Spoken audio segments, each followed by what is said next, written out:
정치평론가 이강윤의 오늘.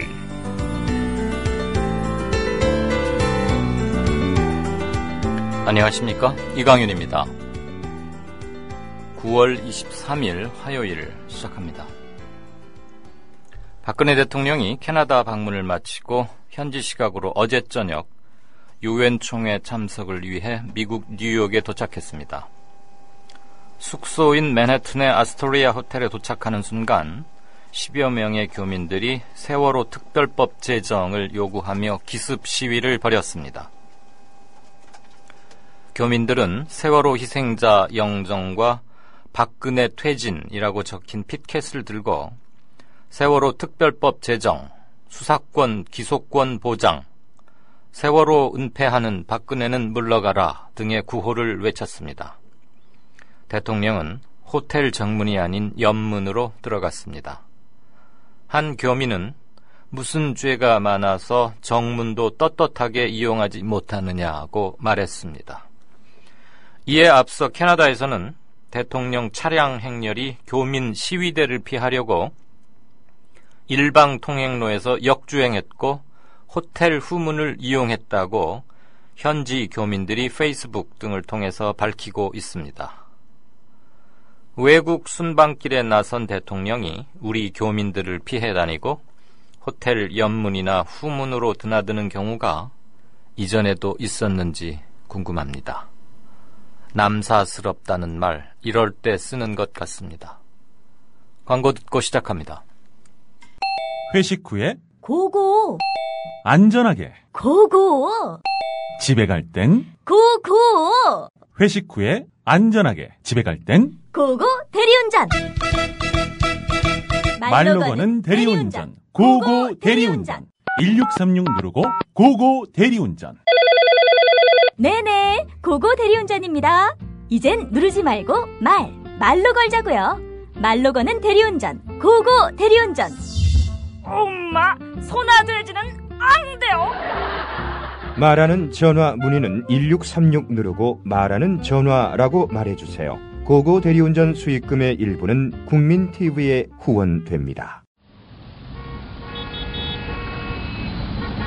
부장님, 대리운전은 뭐 부를까요? 아, 대리운전 블랙박스 주는 1800-6606 대리운전이 있지 않은가? 아, 20회 이용시 블랙박스를 주는 1800-6606 블랙박스 대리운전이요? 그럼 검색창에 블랙박스 대리운전을 검색해보게. 홈피에는 다양한 상품들도 있다네. 저기 부장님, 블랙박스 대리운전에서는 국민TV에 후원도 한다면서요. 자네도 블랙박스도 주고 후원도 하는 1800-6606 이용하게. 역시 대리운전은 1800-6606.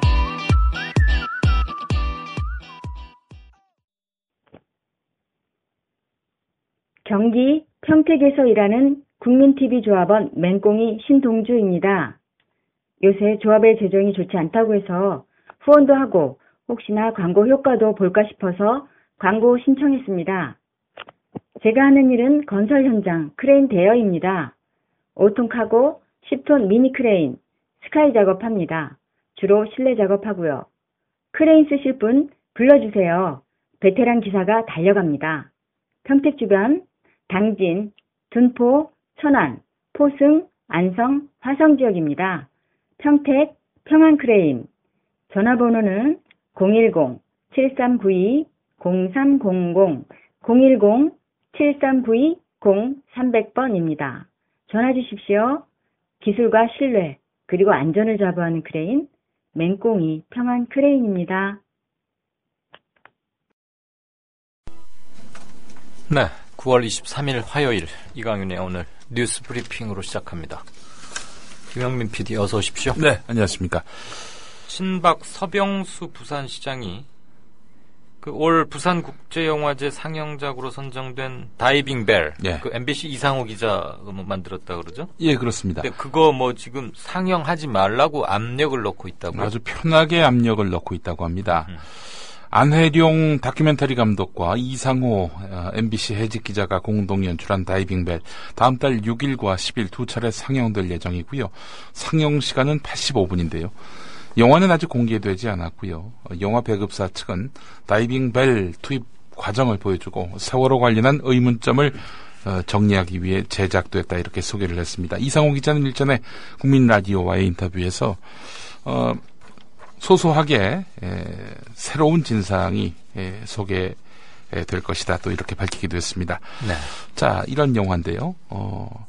부산영화제의 조직위원장이 바로 부산시장입니다. 서병수 부산시장이 부산영화제에다가 다이빙벨을 상영하지 말 것을 주문한 것으로 알려졌습니다.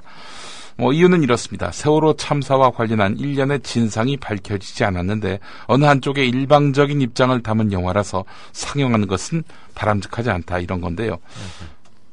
봤나요? 이 영화를? 어느 한쪽의 일방적인 입장을 담은 영화인지 어떻게 알죠? 하지만 부산영화제로서는 예정대로 상영하는 것 말고는 대안이 없습니다. 이미 공표한 상영작의 초청을 정치적인 이유로 취소하는 거. 이거는 부산영화제 내년으로 20년이거든요. 네. 19년 역사를 배반하는 것이다. 이런 평가입니다. 올해 광주 비엔날레도 20주년 창립기념 때 홍성담 화가의 걸개 그림 소단을 피우더니 여기도 그렇고. 네. 네. 자, 올해 그 부산영화제 예산이 123억 5천만 원인데요. 이 가운데서 부산시 예산이 60억 5천만 원이고 문화체육관광부로부터 받는 정부 예산은 14억 6천만 원입니다. 네. 당장 부산시로부터 아직 교부받지 못한 시비가 있습니다. 25억. 이 25억으로 목이 조일지 모른다. 이런 걱정도 있고요. 영화제가 끝나면은 감산이 뭐니 해서 한바탕 푸닥거리를 피하기 어려울지 모른다. 이런 우려도 있습니다. 시내21이 보도한 내용입니다. 네. 자, 이에 대해서 이상호 기자는 트위터를 통해서 세월호 진실을 밝히기 위해서 영화 다이빙벨을 제작했다. 안보를 걱정한다는 매체들 앞다퉈서 영화 내리라 이러면서 비난 기사를 쏟아내고 있는데 가소로운 자들 밤새 물어뜯거라.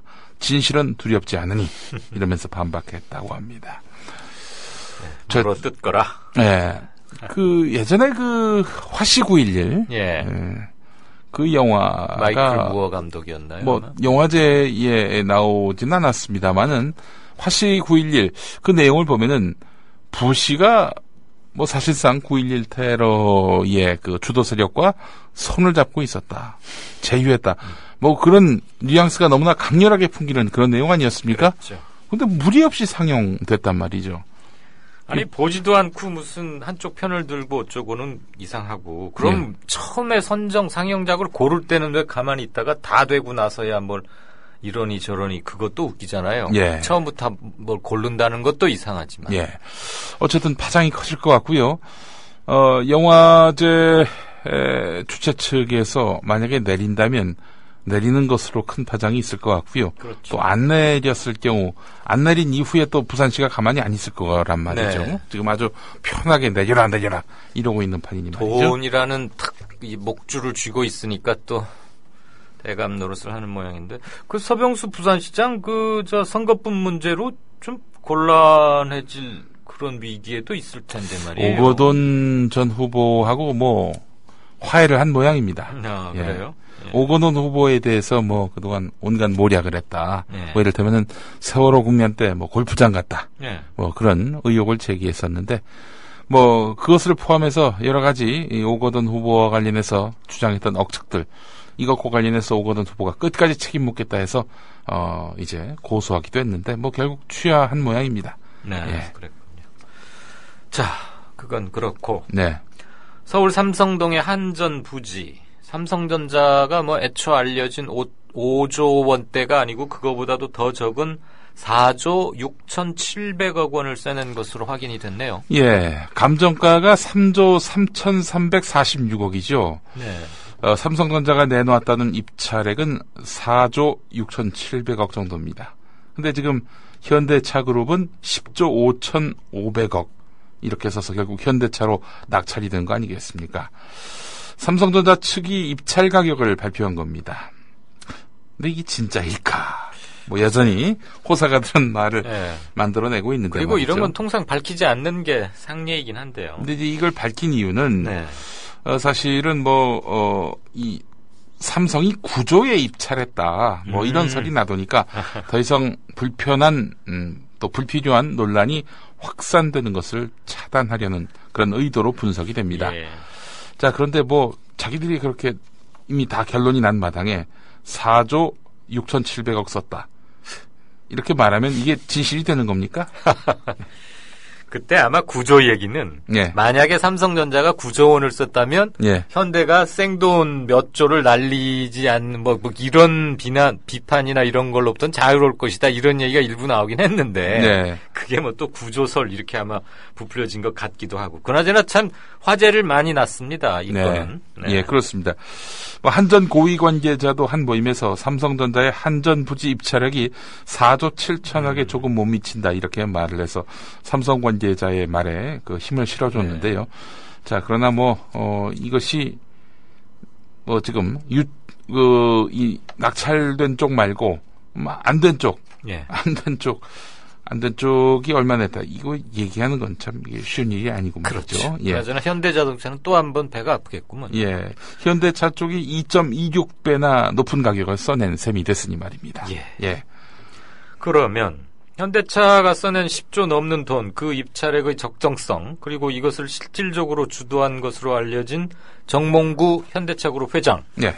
책임론 이런 것도 제기될 수 있을까요? 배임 논란이 벌써부터 불거지고 있습니다. 배임. 예, 회사에 해를 끼쳤다. 예, 한성대 김상조 교수가 네. 소장으로 있는 경제개혁연대가 현대차, 기아차, 현대모비스 이 세 회사가 합쳐서 이렇게 10조 5,500억 써가지고 한전 부지 입찰에 참여했던 거 아닙니까? 네.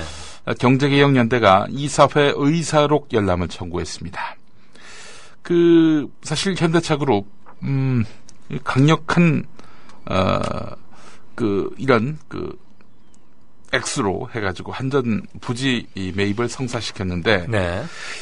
과연 이게 합리적인 판단 속에서 나온 것이냐? 그렇다면 그 이사회는 어떻게 이걸 결의했느냐?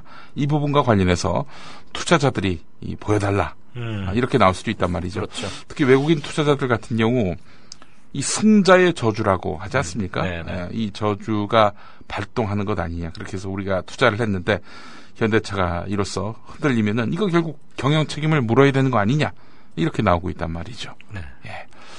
자, 그렇다면은 정몽구 회장으로서는 코너에 몰릴 수밖에 없는 그런 상황인데요. 예. 10조 1,500억. 그래서 일설에는 이런 얘기도 있습니다. 지금 정몽구 회장이 한전 부지뿐만 아니라 한전도 다 인수하는 걸로 알고 그렇게 10조를 쓴 거 아니냐 이런 얘기도 있습니다. 기획실장하고의 대화. 예. 전기값 올리면 되잖아 그랬더니 회장님 한전을 산 게 아니고요. 그 땅만 산 겁니다. 이런 유머. 예. 여기까지 해야 될 것 같습니다. 네. 예. 뉴스 브리핑 김용민 PD였습니다.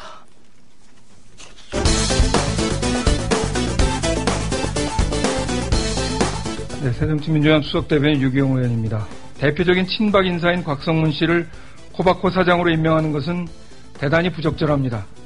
국민들은 곽성문 씨를 맥주병 투척 사건으로 기억하고 있습니다. 2005년 골프 접대 받은 후 회식 자리에서 정치 자금을 제대로 주지 않는다고 고함치며 갑자기 노희찬 상공회의소장 쪽을 향해 너댓게 맥주병을 던졌고 파편의 노 소장이 팔을 다쳐 급기야 멱살잡이까지 하는 등 분위기가 험악하게 변했습니다. 파문이 확대되자 술자리 참석자들은 입을 닫고 있습니다. 근데 말씀하신 부분이 어떤 상황인가 그런 것 좀. 그거는 다른 사람한테 가서 물으라니까. 나는 얘기하고 싶은 마음이 없다. 이런 함량미달의 인사가 어찌 코바코 사장에 내정됐을까? 이미 답은 나왔다. 그가 친박이기 때문이다. 공방은 박근혜 전 대표 측근인 곽성문 의원이 이명박 전 시장의 재산 관련 소문을 언급하면서 시작됐습니다. 이명박 시장 본인을 포함해서 가까운 친인척들의 재산을 합치면 수천억이 된다 하는 이런 얘기도 소문이 나도는데 그중에 어떤 데는 8천억이 넘는다 이런 소문도 나돈다. 이명박 전 시장은 오늘 긴급 기자회견을 갖고 투자자들에게 수백억 원대 손해를 끼치고 미국으로 달아난 김경준 씨의 회사 BBK와 자신은 무관하다고 밝혔습니다. BBK 건에 관해서도 저는 그 회사에 주식 한 주도 가져본 일이 없습니다. 이명박 의혹을 전면에서 제기해온 곽상문 의원. 결국 대구 출신의 곽성문 의원은 박 전 대표에게 떠나겠다는 의사를 표명한 직후 기자회견을 열어 한나라당 탈당을 선언했습니다. 불과 대선을 20일 앞둔 시점입니다. 이명박 후보에 의한 정권 교체는 가능하지도 않고 또 바람직하지도 않습니다. 위장 전입, 자녀 위장 취업 등 그동안 드러난 탈법과 위법 사실만으로도 저는 국가 지도자의 자격이 없다고 생각합니다. 2008년 총선 자유선진당 후보로 대구에서 출마한 곽상문 후보. 박근혜 의원을 기다리고 있다가 손 붙잡고 오열하는데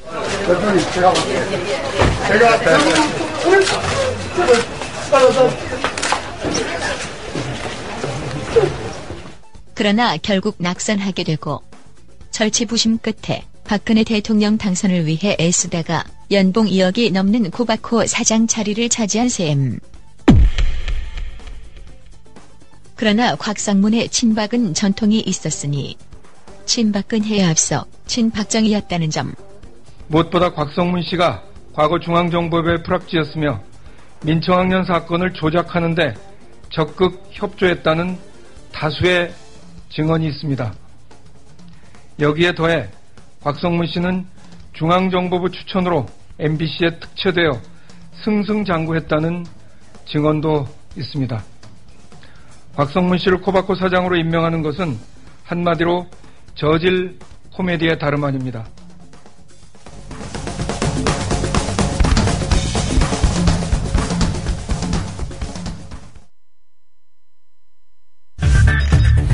이강윤의 오늘.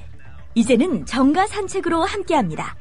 정치권 동향 생생하게 풀어드릴 분은요. 네, 한국일보 양정대 기자. 네, 안녕하세요. 안녕하세요.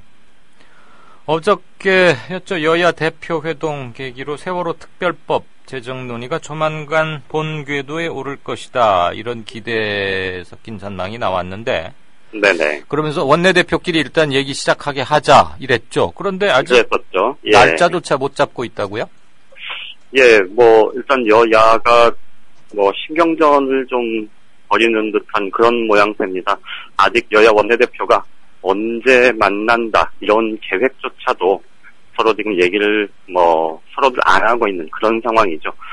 오늘 이완구 새누리당 원내대표는 야권에서 야당에서 비대위원장 맡고 있는 문희상 비대위원장 그리고 박영선 원내대표 이 두 사람 사이에 네. 어떤 입장이 하나로 정해져야 그래야 협상이 가능하지 않겠냐. 어떻게 보면 사실 굉장히 원론적인 얘기를 한 거죠. 지극히 당연한 얘기고요. 예. 그러니까 야권이 지금 입장 정리가 안 돼서 지금 협상이 안 되고 있다. 이제 이렇게 공을 야권에 떠넘긴 거고. 예. 오늘 그런데 박영선 원내대표는 아예 오늘 외부 일정만 소화를 했고 그러면서 그 외부 일정 사이사이에 기자들과 만난 자리에서도 이 세월호 특별법과 관련한 그런 일체 언급을 하지를 않았습니다. 그러니까 보기에 따라서는 어쨌든 양쪽 모두 지금 신경전을 벌이고 있는 건데 네. 지금 여당인 새누리당 입장에서는 어쨌든 야당이 좀 의견 정리가 되면 그때는 논의를 할 수 있겠다. 이런 정도의 생각을 이제 내비친 거고요. 예. 반면에 새정치민주연합의 지금 박영선 원내대표가 그 세월호 특별법과 관련한 얘기를 하지 않는 건 지금 전체적으로 상황은 어쨌든 이제 여야가 다시 협상 테이블에 마주 앉는 것이 거의 기정사실화하는 그런 양상 아닙니까? 예. 그러다 보니까 이 문제에 관한 한 어쨌든 재협상은 시작될 거고 그렇다면 그 부분과 관련해서는 이제 야당이 아주 서두르면서 좀 급하게 쫓기는 듯한 그런 모양새로 협상을 하지는 않겠다. 이런 좀 속내를 내비친 것 같습니다. 예. 이 과정에서 지금 이 와중에 국회 안팎에서 지금 정치권 안팎에서 여야가 좀 물밑에서 이런저런 얘기들을 하고 있다. 접촉을 하고 있다. 또 의견을 나누고 있다. 이런 얘기들이 조금씩 나오긴 하는데 네. 실제 아직 확인은 안 되고 있는데요. 어쨌든 지금 여당에서는 이 새누리당은 박근혜 대통령이 수사권 기소권은 절대 안 된다고 얘기를 했고 지난 8월 19일 2차 합의안이 사실상의 마지노선이다 라는 뉘앙스의 얘기를 했고, 예. 그거에 따라서 지금 거기서는 어쨌든 한 발짝도 양보할 수 없다는 얘기를 이제 친박 강경파들이 계속해서 하고 있지 않습니까? 예. 그런데 이제 이건 이제 정치적인 해법을 마련을 해야 된다는 그 주문이 사실은 그래서 어떻게 보면 여권을 향해서 니네가 정말로 진정성을 보일 수 있겠느냐라는 그 압박이 들어가야 맞을 텐데 예. 사실은 좀 그 압박은 뭐 언론이든 아니면 뭐 시민사회단체 쪽이든 어쨌든 정치권 바깥에서 그런 압박이 그렇게 크지는 않은 상황인 것 같고요. 오히려 이제 고민은 실제로 지금 새정치민주당 쪽에서 굉장히 많은 것 같습니다. 어허. 수사권 지속권을 직접 요구하지는 않을 거라는 취지의 발언을 예. 지금 문희상 비대위원장이 공개적으로 한 바가 있죠. 예. 그리고 이제 당 안팎의 뭐 전문가들이나 혹은 이제 당 내에서도 실제로 이제 이게 특검 추천권과 관련한 부분에서 양보를 실질적으로 얻어내는 게 현실적이다. 이제 이런 얘기들이 나오고 있어서 오늘 내일 뭐 여야 원내대표간 회동이 있을 가능성은 거의 없어 보이고요. 특히나 지금 야당 입장에서는 이제 비대위 막 꾸려가고 새롭게 이제 전열을 정비하는 상황이라 예. 내일 모레 지금 26일 금요일 날 지금 정의학 국회의장이 본회의 일정을 잡아놨지 않습니까? 예. 예. 이 일정에 끌려가는 것 이것이 좀 전반적으로 이 전국의 주도권을 여권에 완전히 뺏기는 것일 수 있다. 이런 네. 판단을 하는 것 같아요. 오히려 그 시간표의 얽매임은 협상력의 카드를 저쪽에 넘겨주니까 아예 그렇죠. 예, 예. 자기 타임테이블대로 가겠다. 서두르지 예, 않겠다. 네네. 그래서 지금 야권에서는 오늘 뭐 공개적으로 26일 본회의는 어렵다. 이런 얘기를 지금 하기 시작했고요. 그래서 네. 29일 날 다음 주 월요일 날 본회의 열어서 필요한 법안들 처리하는 게 어떠냐. 이렇게 지금 제안이 들어간 상태라고 합니다. 그러니까 이번 주는 어쨌든 좀 뭐랄까요. 여야가 공식적인 협상 테이블이 뭐 마련이 되더라도 실질적인 진전을 보기는 쉽지 않은 것 같고요. 네. 특히나 지금 여권에서는 야권이 이제 수사기사권을 직접 하지 않는 대신 특검 추천권에 있어서 일정한 양보를 요구하고 나설 텐데 예. 이거에 대해서 지금 박근혜 대통령이 선을 확 그어놨기 때문에 예. 사실은 여당 지도부가 지금 운신의 폭이 굉장히 좁은 상황에서 지금 박근혜 대통령도 밖에 있잖아요. 예. 그러다 보니까 새누리당이 사실 움직임이 아주 적극적으로 나가기가 굉장히 어려운 상황입니다. 예. 그래서 이번 주는 뭐 구체적인 진전을 이루기는 쉽지 않은 그런 상황인 것 같습니다. 그러면 26일 날 새누리당은 본회의를 강행하려고 할 거고 뭐 예. 경우에 따라서는 충돌이 벌어질 수도 있겠네요. 아마 충돌이 벌어지거나 그러지는 않을 것 같고요. 그러니까 지금 이제 정의호 국회의장이 어쨌든 그 의사일정을 직권으로 결정을 해놓은 상태고, 그러니까 본회의는 이제 열리게 돼 있는데 네. 그 본회의에 이제 안건을 올릴 게 사실은 이미 이제 본회의에 부의돼 있는 91개 법안과 뭐 2개인가 이렇게 결의문인가 예. 뭔가 해서 이제 그렇게 해서 총 93건이라고 그러죠? 93건의 안건이라고 하는데 이제 이거를 전부 올리더라도 네. 그 중에서 지금 야당이 강력하게 반대하고 있는 법안, 예. 그러니까 최근에 논란이 되었던 그런 법안들은 아직 본회의에 부의가 되지 않은 상태이기 때문에 예. 여당이 151명 이상을 출석시킬 자신이 있으면 아마 단독으로 본회의를 열 거고요. 예. 그렇지 않으면 본회의를 열지 않을 가능성이 높고 설령 여당이 본회의를 열어도 야당이 몸으로 막고 그런 물리적인 충돌까지 감수해야 할 그런 상황은 아닌 것 같습니다. 예, 그렇군요. 그나저나 지금 원내대표는 그대로지만 야당은 비대위원장이 바뀌었고 유가족 네. 측들도 집행부가 대거 교체가 됐고 그래서 지금 뭔가 새로운 분위기가 가닥은 잡히긴 했는데 여당이 지금 대통령의 가이드라인에 딱 묶여서 옴쭉달싹 못하고 있는 거 아닙니까? 그렇죠, 사실은. 예. 대통령이 들어와 보고 뭔가 좀 사인이 나오거나 이래야 될 텐데 그 사인을 그렇게 기다려야 하는 거예요? 김무성 대표가 가서 이럴 때 확실하게 뭘 잘 달라들지 못하는 모양이죠. 다들 그러니까 김무성 대표에게 바라는 김무성 정치 이런 것들이 좀 있을 텐데 어쨌든 지금 김무성 대표 입장에서 보면 최근에 이제 혁신위 구성과 관련해서 이 친박계들이 공개적으로 지금 비판 목소리를 높이고 있고, 예. 이런 부분들, 그리고 아직 좀, 여기 박근혜 대통령과 직접 각을 세우면서 가기엔 좀 부담스러운 당 안팎의 상황, 이런 것들 때문에, 김무성 대표가 이완구 원내대표 쪽에 의견 전달은 할지언정, 좀 상황을 이렇게 확 끌고 가는 그런 타이밍은 아직은 아니다, 이렇게 판단을 하고 있는 것 같아요. 한번 보십시다. 무슨 수를 준비하고 있는지. 언젠가 드러나겠죠. 그럼 그렇고, 여야 모두 지금 한쪽은 혁신위, 야당은 비대위 구성을 두고 논란이 많아요.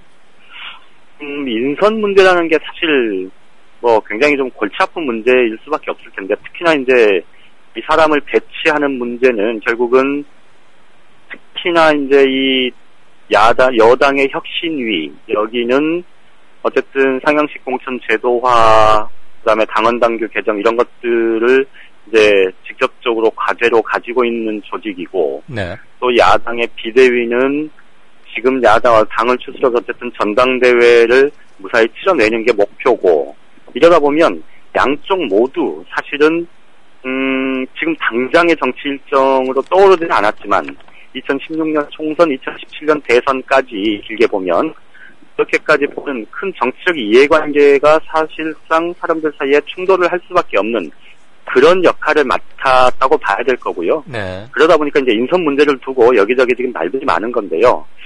새누리당의 혁신위 놓고는 그동안의 언론 보도를 통해서 많이들 접하셨겠습니다만, 이게 이제 친박계 인사가 사실 거의 지금 참여를 안 한 상태죠. 못한 상태 아닙니까? 예. 그러다 보니까 친박계에서 지금 아주 노골적으로 비판의 목소리들이 나오기 시작했고, 그리고 이제 김문수 전 경기지사가 혁신위원장이 됐는데, 실제로 지금 비대위, 혁신위원 10명 중에서 이른바 김문수 사람이다, 이렇게 얘기할 만한 사람이 지금 재선의 김용태 의원 1명밖에 없습니다. 네네. 그러다 보니까 이제 외부 인사를 한 9명 정도까지 뿌려내겠다, 이렇게 얘기를 했지만, 실제 지금 외부 인사 영입 작업이 녹록지가 않은 모양이고요. 예. 이래서, 전직 의원들 중에서 이른바 김문수 사람이다, 이렇게 평가받는 몇몇 인사들의 이름들이 거론이 되고 있는데, 네. 예를 들면 이런 사람들입니다. 청취자분들 잘 아실 텐데, 뉴라이트 운동 했었던 신지호 전 의원. 예. 그리고, 제가 또 한 명 들었는데 제가 잠시 이름이 기억이 안 납니다. 아무튼, 이런 사람들까지 포함해서 좀 얘기가 되고 있는데, 모르겠어요. 몇몇 이제 마지막에 드러나 봐야 알겠지만, 과연 정말로 이렇게 혁신이라고 하는 보수 혁신의 아이콘을 만들겠다, 새누리당을 이렇게 얘기했던 김무성 대표의 의중이 얼만큼 드러날지, 그건 좀 지켜봐야 될 것 같고요. 어쨌든 친박계는 굉장히 좀 불쾌하다는 것을 지금 감추지 않고 있는데, 이게 이제 결국은 다음 총선 대선까지 보는 이런 큰 판을 짜는 그런 조직이라는 생각 때문에 친박계는 지금 굉장히 부글부글하는 그런 모습이고요. 그러다 보면 언젠가 냄비 뚜껑이 열리기도 하겠죠. 네네네. 그리고 이제 야당에서는 비대위 구성 관련해서 어제 잠깐 말씀을 드렸습니다만, 지금 이른바 중도파라고 본인들이 지칭하는 그 의원들이 왜 우리 대변할 사람은 없냐, 이렇게 오늘 문희상 비대위원장 만나서 얘기를 했다고 해요.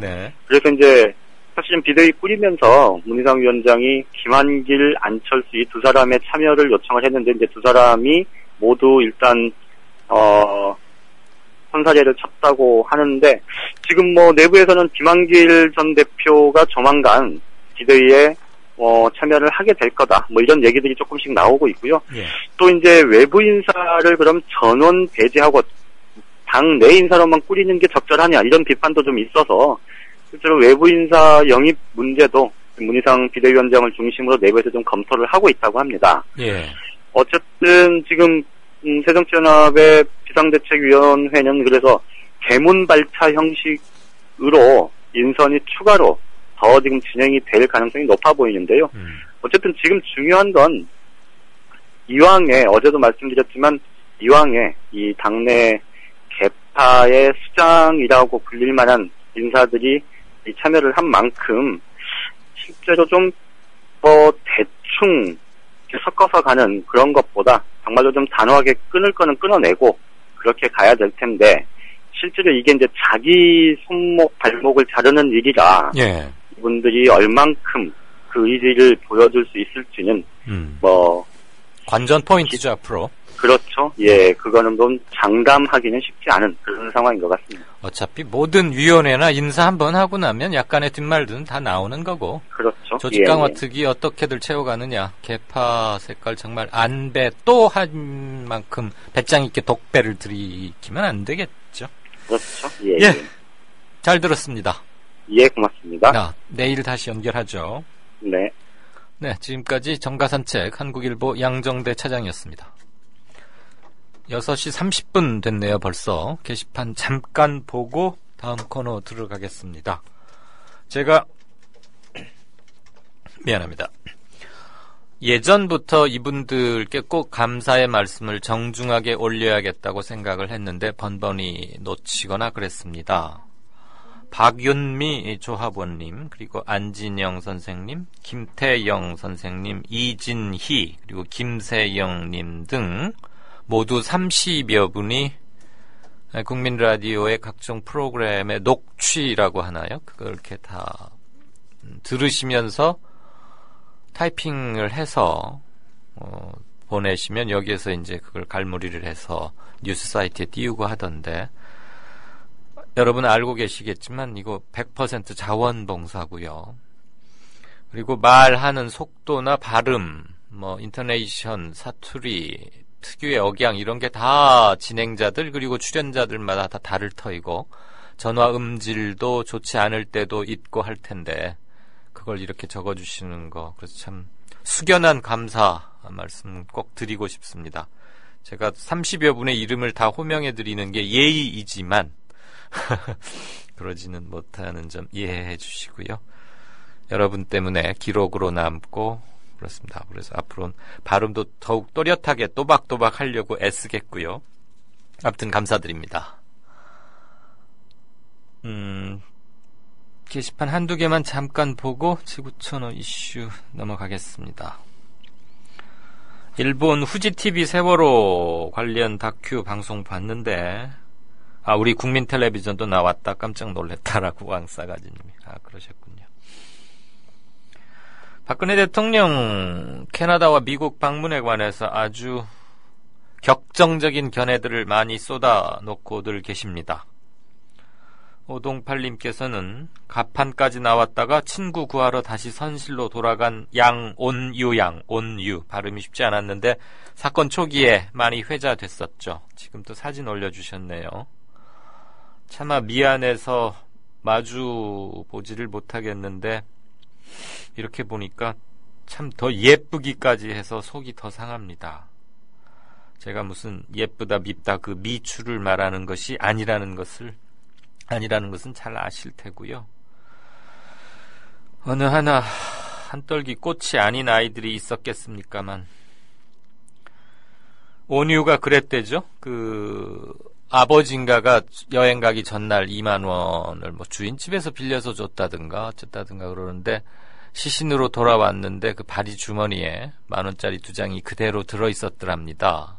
아시겠지만 배는 그 전날 저녁에 떠났고 밤새 이제 항해를 해오고 그러면 고1, 2 요 또래 아이들 당연히 뭐 그거 가지고 군것질도 하고 애들하고 그랬을 텐데 그만 주머니 속에 10,000원짜리 2장 그대로 그런데 시신이 되어서 돌아왔던 온유양 사진 올려주셨네요. 또 먹먹합니다.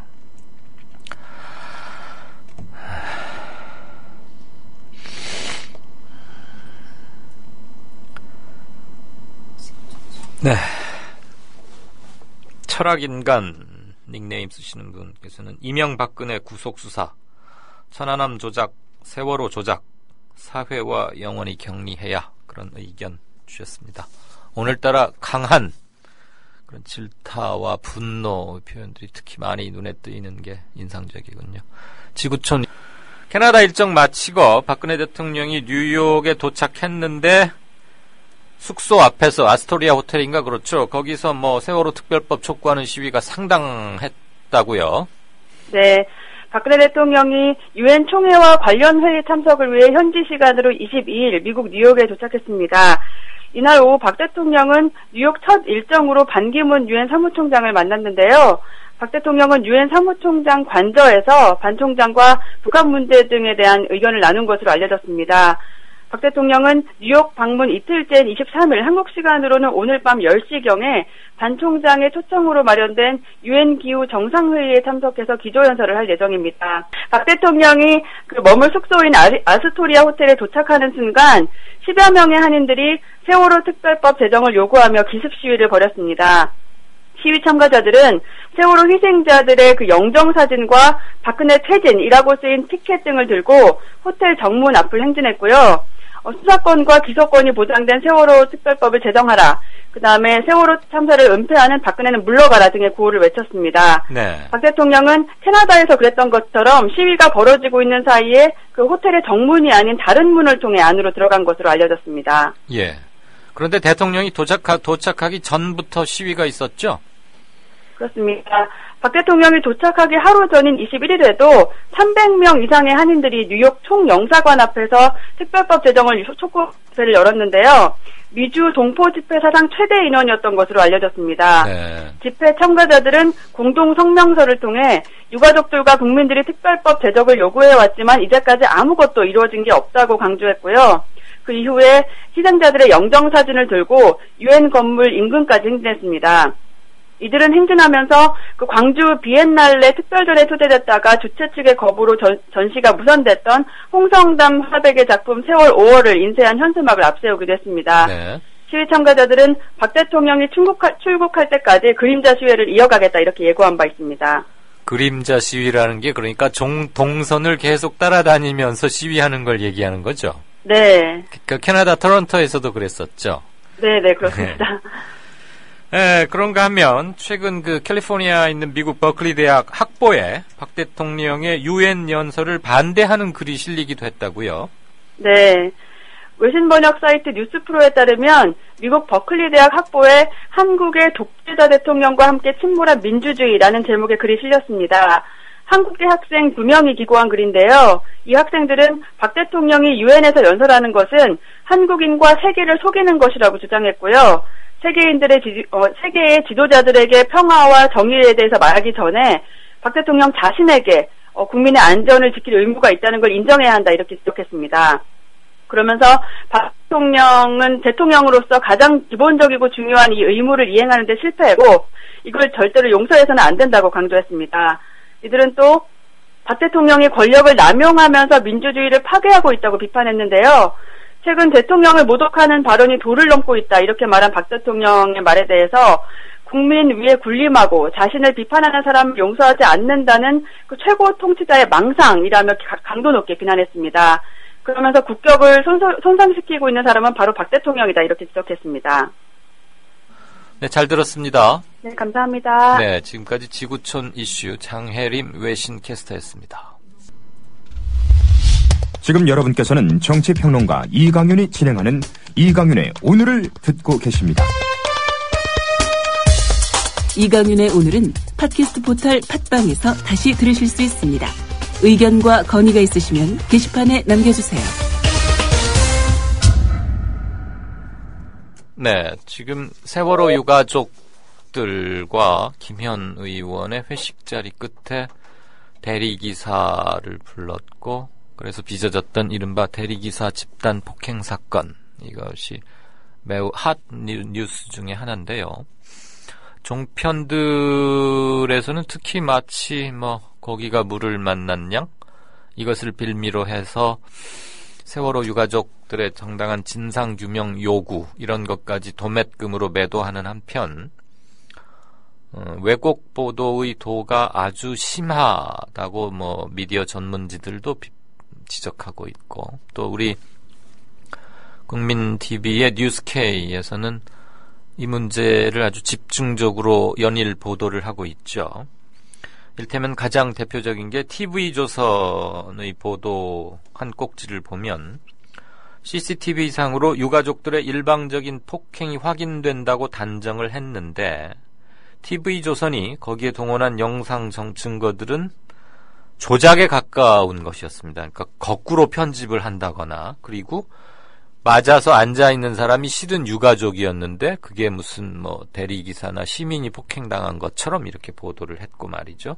그런데 이것을 제대로 꼼짝 못하게 팩트를 갖추어서 그 보도의 문제점을 지적하고 있는 메일 애쓰고 있습니다. 뉴스K 김현주 PD 연결해서 취재 과정의 뒷얘기 이런 것들 좀 소상하게 들어보겠습니다. 김 PD 나와 있습니까?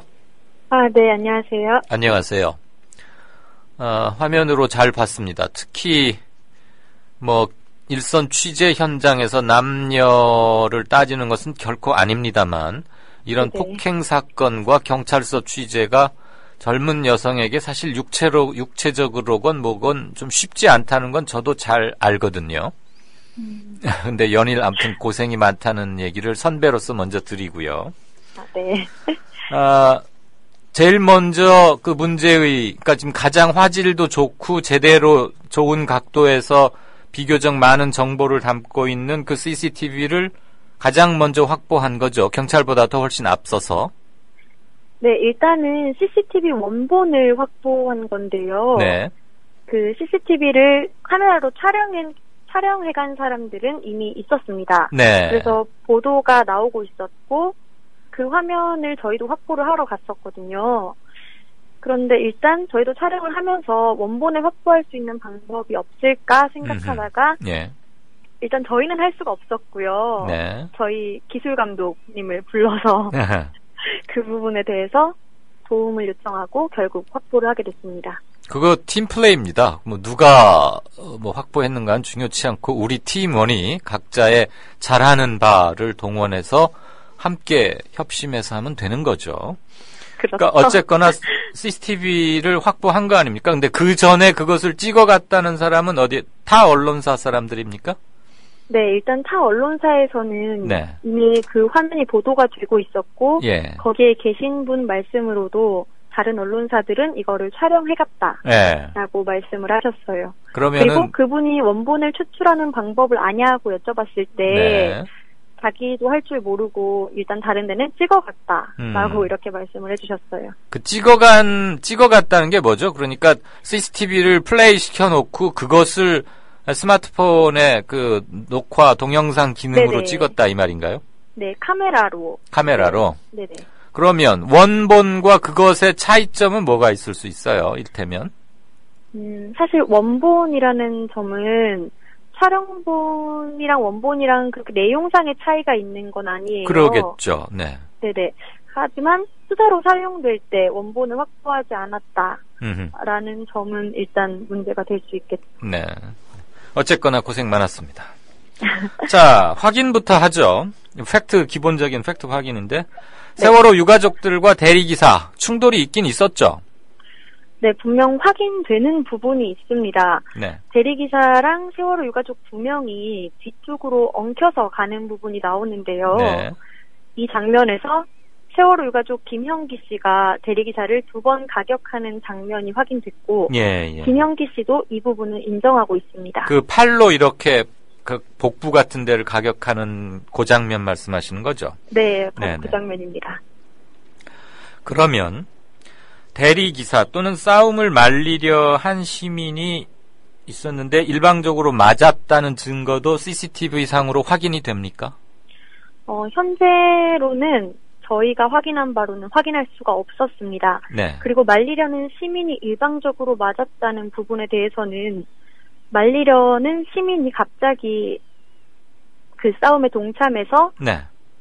가격하는 듯한 장면이 일단 포착이 됐었고요. 예. 그 장면에 대해서 저희가 그분의 친구, 목격자로 같이 지금 수사를 받고 있는 친구를 만나서 물어봤을 때 그 화면을 보여주면서 그럼 이 화면은 뭐냐라고 물어본 적이 있거든요. 예. 그러니까 이 화면이 어쨌든 아무튼 우리는 일방적으로 맞았다고 주장하고 있다라는 말씀을 하셨어요. 그래요. 그런데 여러 사람이 한 사람을 때린 것은 분명히 잘못되고 그것은 뭐 두말할 여지가 없이 비난의 대상이 되어야 함은 물론 이제 그거에 맞는 합당한 형사처벌도 받겠지만 네네. 집단 폭행을 했다고 알려진 유가족 측 사람들도 부상 정도가 좀 심해서 네네. 어떻게 된 연유에 이렇게 많이 다쳤을까 싶거든요. 일테면 김형기 부위원장은 치아가 6개가 부러졌다고 하고 김병권 전 위원장은 뭐 왼쪽 팔인가가 부러졌든가 깁스를 하고 있죠. 그 부상 과정이나 그럼 누구에 의해서 어떻게 그런 그 공격을 당해서 부상했는지 이런 것도 확인이 됐나요? 이 부분이 가장 수사에서 쟁점이 되고 있는 부분인데요. 네. 김형기 부위원장이 이를 다친 경우는 지금 일방인지 쌍방인지 경찰이 가려내기 위해서 이번 주 목요일 날 대질 조사를 실행한다고 밝혀왔습니다. 내일 모레 대질신문 하겠다? 네네. 그럼 대리기사하고 합니까? 네. 그 말리던 시민하고도 합니까? 일단 목격자 3명이라고 알려졌는데 네. 대리기사가 포함된지는 한번 확인해 봐야 할 것 같습니다. 네. 하지만 그 상황은 대리기사가 빠져있는 상황이고 예. 목격자들과 김영기 씨와의 충돌이 있는 상황이어서 목격자들과의 대질 신문으로 충분히 밝혀질 수 있는 부분이라 생각됩니다. 네. 그러니까 싸움을 말리려던 시민들하고 다시 2차 폭행이 오간 거죠? 네네. 2차 폭행에서는 대리기사는 뒤로 빠져 있었고요. 예. 제가 아까 전에 가격을 한 것처럼 보인다 라는 목격자도 대리기사의 옆쪽에 있었습니다. 그 대리기사 옆쪽에 있다가 이렇게 사람들이 엉켜서 싸우는 듯한 장면이 시작되자 갑자기 달려가서 이렇게 가격하는 듯한 장면이 포착됐거든요. 우르르 몰려가면서 그 장면이 이렇게 나오던데 그 계단 네네, 앞에 그 입구로 말이죠. 장면에서 갑자기 끼어들었던 그런 분이 있어요. 네. 목격자 중에. 네. 그래서 일단 그 부분에 대해서는 일방인지 쌍방인지 이제 목요일날 조사를 좀 더 지켜봐야 할 것 같습니다. 네. 그 하나만 더 사건 관련해서 질문할게요. 네. 김현 의원이 어디선가 갑자기 나타난 의문의 청년 6명, 뭐 6명 정도라고 말을 하던데 그 참 의아스럽다 이런 얘기를 하던데 우리 김 PD는 취재해본 결과 뭐 그쪽에 대해서 좀 파악된 게 있나요? 일단 제가 파악한 바로는 대 6명이 있었던 것은 사실이지만 예. 그 중에서 김현 의원님이 말씀하시는 그 대 6명이 누군지는 모르겠고요. 네. 싸움에 가담한 사람도 있고 그대로 보고만 있었던 사람도 있습니다. 예. 그런데 그 중에서 목격자라고 하는 3명이 친구인 것으로 확인이 됐거든요. 친구 사이인데 3명이 마침 우연히 그 근방에 있었고 그래서 계속해서 봤다. 그리고 이들이 네, 2명은 같이 있었고 증언도 하고 있는 거죠. 네, 한 명은 오토바이를 타고 지나가다가 우연히 만났다라고 말을 하고 있어요. 예. 알겠습니다. 아무튼 뭐 의문의 괴청년 이러니까 또 무슨 막 의혹, 의구심, 음모론 이런 것들이 막 피어나고 그러는 것 같아서 불필요한 사건은 명확히 밝혀져야 하겠지만 네네. 지금 추측들이 난무하기 때문에 불필요한 의구심 또는 음모론 이런 것들 역시 저는 확산되는 건 막아야 한다고 생각하니까 그래서 질문을 드렸고요. 자, 네. TV조선 보도 어떤 점에서 문제가 있는 겁니까?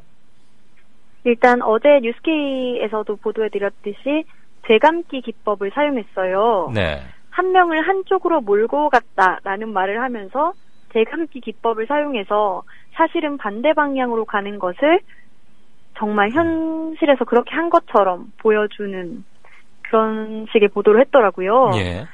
예, 그 부분이 문제였고 또 집단 폭행을 당해서 넘어져 있다라고 한 남성이 사실은 세월호 유가족이었잖아요. 예, 예. 그래서 저희는 그 CCTV를 여러 번 봤다면은 그렇게 할 수 없었다고 생각하고 있어요. 네. 그래서 몰라서 그랬던 건지 아니면 알고도 그랬던 건지 이 부분이 정말 미스테리입니다. 근데 되감기를 네네. 했다면 방향이 네. 바뀌는 거 아닙니까? 네. 방향 자체가. 그 네네. 지금 CCTV 원본을 보면 화면의 오른쪽으로부터 사람들이 왼쪽으로 이렇게 확 몰려가던데 그러니까 밀고 가듯이 말이죠. 네. 그런데 TV조선은 그러면 그 왼쪽에서 오른쪽으로 사람들이 이동했다 이 말입니까? 네, 왼쪽부터 오른쪽으로 이동하는 장면을 네네. 한쪽으로 몰고 갔다라고 보여주고 있는데 네. 이 부분이 특히 문제되는 점은 대리기사를 폭행했다라는 부분에서도 예. 몰고 가서 폭행했다라는 그림이 나오거든요. 예. 그래서 자칫하면 이 부분이 그렇게 보여질 수 있기 때문에 네. 몰고 간 장면은 대리기사를 몰고 간 장면은 한 장면이 있는데 예. 그 리와인드를 한 장면까지 그 장면으로도 보여질 수가 있다는 거죠. 한쪽으로 한 사람을 폭행한 것처럼. 그럼 거꾸로 편집한 것은 명백히 의도적인 거겠네요. 그래서 의도가 있다고 일단 추측은 하고 있습니다. 왜냐하면 원본을 그 원본을 촬영을 했건 어쨌건 간에 아무튼 원본은 딱 하나 있는 거 아닙니까? 그리고 원본을 틀어보면 사람들의 동선이 확인이 되는데 TV조선 보도에 활용된 화면은 그 원본과 반대라는 거 아니에요? 네, 저희가 CCTV를 보다가 네. 저희한테 없는 화면이 TV조선에 나오더라고요.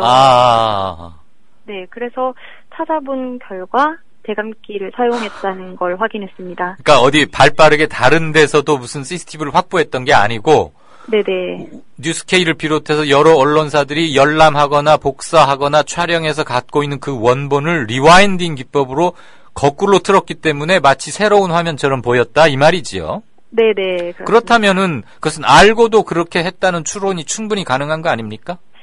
그 부분에 대해서는 네. 그렇게 리와인드 쓴 거는 확인이 됐으니까 네. 그 부분에 대해서는 알고도 했다고 말씀드릴 수 있을 것 같습니다. 알겠습니다. 그런데 경찰에서는 또 뉴스케이 보도를 콕 집어서 시비를 자꾸 걸고 뭐가 문제가 있다 그러고 있다면서요 지금? 네, 영등포 경찰서에서 트위터에 입장을 내놨어요. 네. 그 대리기사가 빠져 있었다는 것은 영상의 일부만 확인한 것이다. 그리고 40시간 뒤에 CCTV를 확보한 것도 사실과 다르다. 이렇게 네. 말을 하고 있어요. 자기들은 그럼 바로 확보했답니까?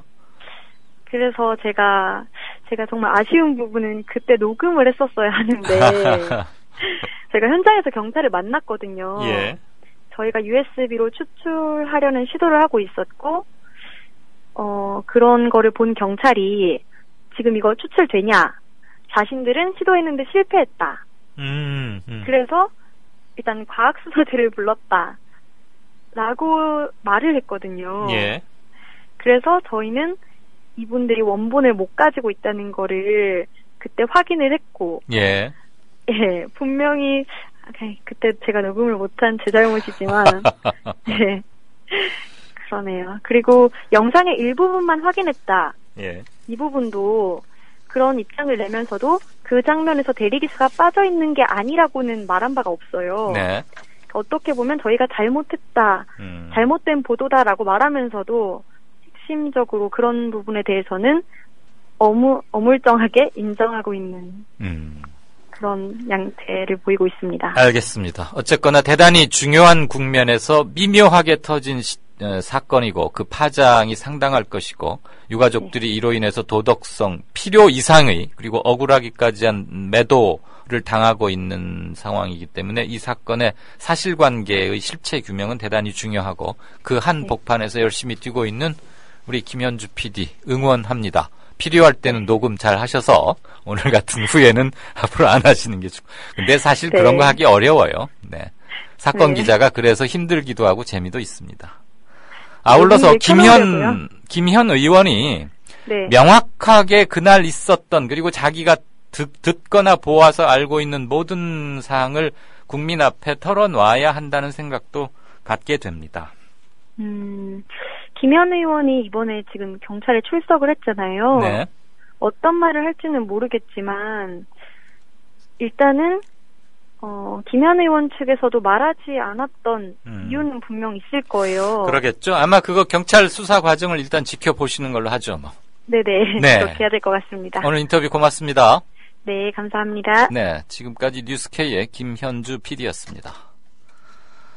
진짜 인터뷰는 마치겠고요. 벌써 또 하루를 저물을 마감해야 하는 시간이네요. 마무리 말씀드리겠습니다. 세월호 특별법이 수사권 그리고 기소권 문제로 넉 달째 지지부진입니다.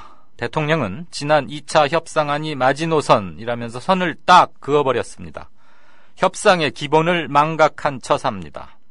특검 제도 자체가 이미 기소 독점주의를 깨트린 것이므로 집권층의 사법체계 혼란 주장은 논리적 근거를 이미 상실했습니다. 수사권 그리고 기소권 문제는 결국은 유가족들이 신뢰할 수 있는 수사체계를 어떻게 구현하느냐의 문제라고 봅니다. 이 문제로 끝이 안 보이는 논의 아닌 논의를 계속하는 것은 모두에게 득이 되지 않는다고 봅니다. 저는 그런 점에서 진상조사위원회에 특검 구성권을 주고 이것을 특별법에 명기하는 방안을 제안합니다. 진상조사위원 구성 비율에 대해서는 여야가 이미 합의를 보았습니다. 실질적으로 일을 해나갈 위원회가 수사를 담당할 검사 역할 수행자를 지명토록 하고 여야가 이를 바탕으로 함께 유가족들의 동의를 구하면 해법이 나올 것이라고 봅니다. 중요한 것은 진상규명입니다. 경기 방식을 놓고 더 끌 시간이 없습니다. 경기를 잘 하는 것이 더 중요한 시점이 되어가고 있습니다. 들어주셔서 감사합니다. 이강윤이었습니다. 내일 뵙겠습니다.